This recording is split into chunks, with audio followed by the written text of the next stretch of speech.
साथीहरू, गङ्गु बहिनी जस्तै लाखौँ युवा युवतीहरूको लागि यो सन्देश छ। कोही त्यस्तो मान्छे पनि आउँछ जीवनमा जसले माया गरे जस्तो गर्छन्, हाम्रो ख्याल राखे जस्तो पनि गर्छन्, धेरै सपनाहरू देखाउँछन्, धेरै विश्वास पनि दिलाउँछन्, हामी तिनीहरूको लागि खास छौँ जस्तो महसुस पनि गराउँछन्।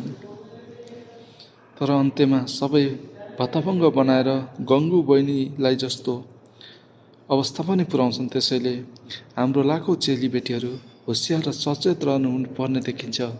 लाखौँ युवतीहरू सचेत र होसियार रहनुपर्ने देखिन्छ।